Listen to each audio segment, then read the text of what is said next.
नमस्कार साथीहरू, IT expert च्यानलमा तपाईँहरूलाई स्वागत छ। आज म फेरि एउटा नयाँ भिडियो लिएर आएको छु जुन चाहिँ वर्डको क्रस रेफरेन्सको बारेमा छ। प्रायःजसो धेरैजनालाई क्रस रेफरेन्स युज गर्न आउँदैन। यो भिडियो पुरै हेर्नुहुन्छ भने स्किप नगरिकन तपाईँहरूलाई क्रस रेफरेन्स युज गर्न मजा आउँछ। कुनै पनि प्रब्लम आउँदैन क्रस रेफरेन्स युज गर्दाखेरि। र यो भिडियो मन परेमा साथीहरूलाई please like, share and comment अवश्य गरिदिनु होला। र नयाँ भिडियो छिट्टै पाउन र जानकारी लिनको लागि चाहिँ यो च्यानललाई सब्स्क्राइब गरी बेल आइकन घन्टीलाई अवश्य क्लिक गर्नुहोला। र अब हामी यो भिडियो तिर लाग्छौँ। ल साथीहरू, अब हामी भिडियो स्टार्ट गर्न गइराखेका छौँ। अब हामी क्रस रेफरेन्स कसरी युज गर्ने त्यसको बारेमा सिक्न गइराखेका छौँ। मैले यहाँ वर्ड खोलेको छु। एउटा वर्ड खोलिसकेपछि हाम्रो इन्सर्ट मेनुमा चाहिँ यहाँ क्रस रेफरेन्स छ। मैले के गरेँ भनेदेखि ऱ्यान्ड गरेँ। यसमा चाहिँ के छ भनेदेखि ट्र्याक चेन इन्सर्ट भएको छ। मैले ट्र्याक चेन यसको अफ गरिदिएँ। कन्ट्रोल जेड गरेँ। कन्ट्रोल जेड गरेर हटाएँ। मैले यहाँ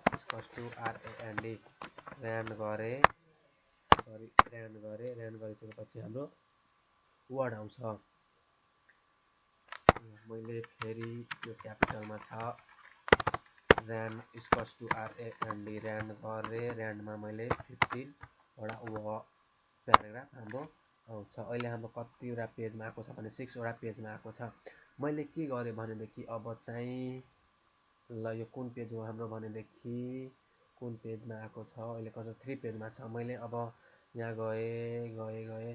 यसमा चाहिँ एउटा चाहिँ के गरेँ, यहाँ MS वर्ड दिएँ। यसलाई सिलेक्ट गरेर होममा गएर हेडिङ 1 यसलाई दिएँ। अनि त्यसै गरी मैले के गरेँ, यसमा यहाँ इन्टर हानिसकेपछि यहाँ चाहिँ MS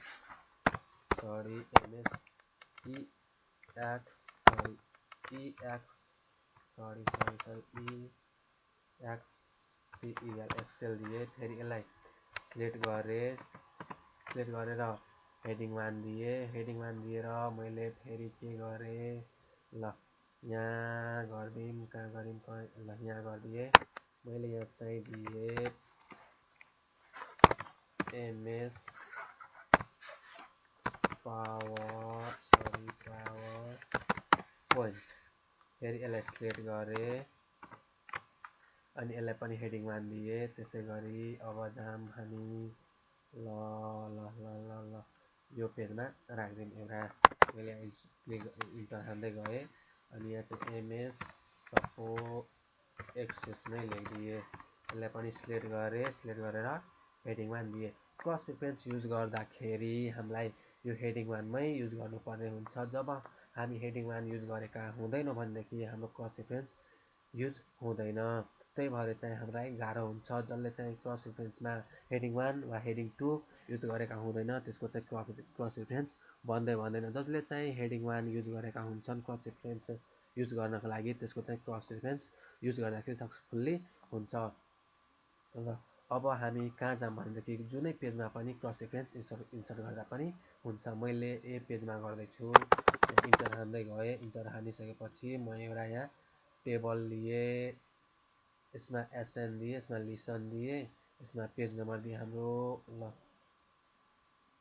यतिवटा दिएँ।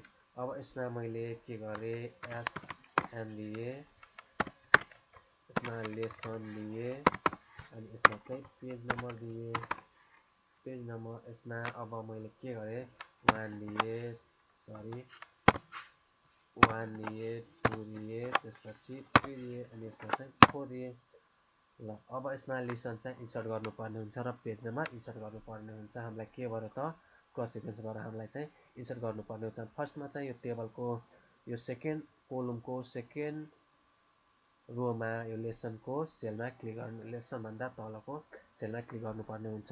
फर्स्टमा चाहिँ हाम्रो के इन्सर्ट गर्छौँ भनेदेखि हामी वर्ड छ, वर्डलाई चाहिँ हामी यहाँ इन्सर्ट गर्छौँ। क्रस रेफरेन्स भनेको के हो भनेदेखि सबभन्दा पहिला म चाहिँ जस्तै सपोज बुकहरूमा हुन्छ हाम्रो टेबल अफ कन्टेन्टमा जस्तै यहाँ सपोज हामीसँग यहाँ एउटा पारिस्थितिक इकोसिस्टम लेखेको छ टेबल अफ कन्टेन्टमा, अनि यता पेज नम्बर पनि दिएको हुन्छ। हामी पेज नम्बरबाट चाहिँ त्यो इकोसिस्टम कति पेज नम्बरमा छ हामी डाइरेक्ट त्यहाँ जान सक्छौँ। र यो क्रस रेफरेन्स भनेको पनि त्यस्तै हो। र उही नै हो भन्दाखेरि म यहाँ एमएस वर्डमा क्लिक यहाँ म एउटा एमएस वर्ड इन्सर्ट गर्छु। त्यो एमएस वर्डमा क्लिक गर्दाखेरि हाम्रो चाहिँ कर्सर यहाँ आउँछ र यो यहाँदेखि हाम्रो स्टार्ट हुन्छ पेज। र पेज होइन भन्नाले यहाँदेखि चाहिँ हामी रिड गर्न सक्छौँ। हाम्रो एमएस वर्ड कहाँ छ, एमएस वर्डको भन्नाले डिटेल्सहरू कहाँ छ, हाम्रो त्यहाँ चाहिँ डाइरेक्ट हामी क्रस रेफरेन्सबाट पुग्न सक्छौँ। अब हामी चाहिँ क्रस रेफरेन्स यहाँ टेबलमा इन्सर्ट गर्दैछौँ।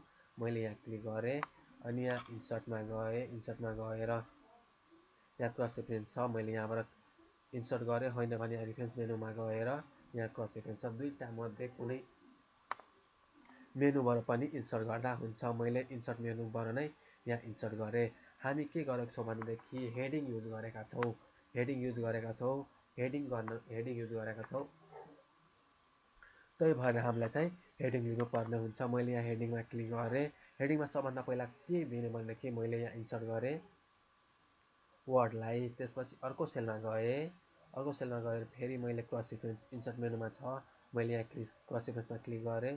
यहाँ हेडिङ नै अहिले आएको छ, हामी हेडिङ चुज गरिसकेको छौँ, त्यही भएर हाम्रो हेडिङ नै आएको छ। मैले यहाँ चाहिँ एक्सेललाई पनि इन्सर्ट गरेँ। त्यसै गरी म पावर पोइन्टलाई पनि इन्सर्ट गर्छु। अब त गर्न सक्नुहुन्छ। ल मैले यहाँ इन्सर्ट गरेँ एक्सेसलाई पनि। अब म यहाँ क्लिक गर्छु भनेदेखि मेरो वर्ड फाइल कहाँ छ त्यहाँ चाहिँ डाइरेक्ट पुग्छ। यहाँ कन्ट्रोल प्रेस गरेर हामीलाई क्लिक गर्नुपर्ने हुन्छ। यहाँ चाहिँ हाम्रो एउटा मेसेज दिँदैछ current document CTRL control plus click to follow link. यसमा चाहिँ क्लिक गर्नुपर्ने हुन्छ। कन्ट्रोल प्रेस गरेर यहाँ चाहिँ हाम्रो आयो, जहाँ वर्ड हुन्छ त्यहाँ चाहिँ हाम्रो पुग्छ। जस्तै मैले यहाँ पावर पोइन्टमा मलाई जानु छ भने पावर पोइन्टमा क्लिक गर्ने। त्यसै गरी अर्को इन्सर्ट जस्तै अब आउन देऊ, माथि छ हाम्रो यहाँ एक्सेसमा जानु छ भनेदेखि हामीलाई यहाँ एक्सेसमा क्लिक गर्नुपर्ने हुन्छ। यहाँ कन्ट्रोल प्रेस गर्ने, कन्ट्रोल जब हामी प्रेस गर्छौँ भनेदेखि कर्सर यहाँ राखेर एउटा हाम्रो चाहिँ हातको चिन्ह आउँछ, पोइन्टर आउँछ एउटा हातको। यहाँ चाहिँ हामी ह्यान्डको एउटा पोइन्टर आउँछ। मैले कन्ट्रोल प्रेस गरेर एमएस एक्सेसमा क्लिक गरेँ, हाम्रो एमएस एक्सेसतिर गयो। यो त हाम्रो के छ भनेदेखि लिसनबाट हामी गयो, टपिकबाट चाहिँ हामी त्यो पेजमा गयौँ। र पेज नम्बरबाट पनि जान सकिन्छ। यो वर्ड कति पेज नम्बरमा छ हामीलाई चाहिँ यो क्रस रेफरेन्सले डिफाइन गरेर यो चाहिँ सेलमा दिन्छ। अब कसरी दिन्छ भनेदेखि यहाँ चाहिँ हामी फेरि इन्सर्टमा गएर क्रस रेफरेन्स छ, क्रस रेफरेन्समा जाम। अनि यहाँ वर्ड हामीलाई के गर्नुपर्ने, वर्ड कति पेज नम्बरमा छ त्यो चाहिँ हामीलाई इन्सर्ट गर्नुपर्ने हुन्छ। तर यहाँ टेक्स्ट छ, टेक्स्टलाई छोडेर यहाँ हामीलाई पेज नम्बर लिनु छ। पेज नम्बर इन्सर्ट गर्ने, अनि इन्सर्ट गर्ने पेज नम्बर हाम्रो यो वर्ड चाहिँ हाम्रो कति नम्बरमा छ, 2 नम्बरमा छ। त्यसै गरी मैले एक्सेसलाई अब लिन्छु। यहाँ एक्सेसलाई लिएँ, एक्सेसको सेलमा यता पेज नम्बरमा क्लिक गरेँ अनि क्रस रेफरेन्समा गएर एक्सेसलाई लिनु छ है। एक्सेसलाई लिएँ, पेज नम्बर अलरेडी इन्सर्ट नै छ, मैले यहाँ चाहिँ सिलेक्ट छ भन्नाले अनि यहाँ इन्सर्ट गरेँ। हाम्रो कति पेज नम्बरमा छ भन्नाले 6 पेज नम्बरमा छ। हामी यहाँ हेर्न सक्छौँ, त्यहाँ गएर कति पेज नम्बरमा छ, यहाँ तल जाम, यहाँ चाहिँ आएन। यहाँ हामी 6 पेज नम्बरमा चाहिँ हामी हेर्न सक्छौँ। त्यसै गरी अब हामी माथि जाम। अब यहाँबाट पनि हामी जान सक्छौँ, पेज नम्बरको थ्रुबाट पनि हामी जान सक्छौँ। कहाँ छ हाम्रो भन्नाले यो वर्ड कति पेज नम्बरमा, 2 पेज नम्बरमा छ। यहाँ हामी हेर्न सक्छौँ, यहाँ छ हाम्रो यहाँ पेज नम्बर। अब त्यसै गरी यहाँ डाइरेक्ट यहाँ पनि जान सक्छौँ। ल यहाँ क्लिक गरेँ, डाइरेक्ट हाम्रो पेज नम्बरको थ्रुबाट पनि गयो र लिसनको थ्रुबाट पनि गयो। मैले यहाँ फेरि इन्सर्ट गरेँ क्रस रेफरेन्स एक्सेलको लागि। यहाँ नम्बर सिलेक्ट नै छ, इन्सर्ट गरेँ, क्लोज गरेँ। त्यसै गरी अब चाहिँ हामी पावर पोइन्टहरू कति पेज नम्बरमा छ यहाँ जाम, अनि यहाँ पावर पोइन्ट छ, यहाँ इन्सर्ट गरेँ, यहाँ क्लोज गरेँ, कति पेज नम्बर छ, 5 पेज नम्बरमा छ।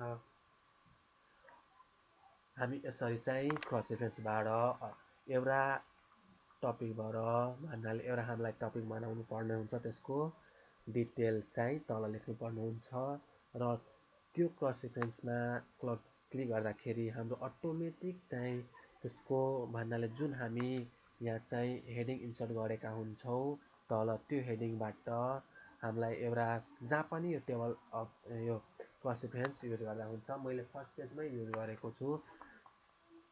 मैले त्यहाँ हामी जे लेखेका हुन्छौँ त्यही चाहिँ हाम्रो टेबलहरूमा यहाँ चाहिँ आउँछ। यसरी हामी क्रस रेफरेन्स गर्न सक्छौँ र मलाई आशा छ तपाईँहरूलाई अब कुनै पनि प्रब्लम आउँदैन यो क्रस रेफरेन्स युज गर्दाखेरि। र कुनै पनि प्रब्लम आयो भनेदेखि मेरो कमेन्ट बक्समा चाहिँ अवश्य कमेन्ट गर्नुहोला र म त्यो कमेन्टको छिट्टोभन्दा नै छिट्टो रिप्लाई दिनेछु। हस्त साथीहरू, आजको भिडियो हाम्रो यति नै छ। जय नेपाल।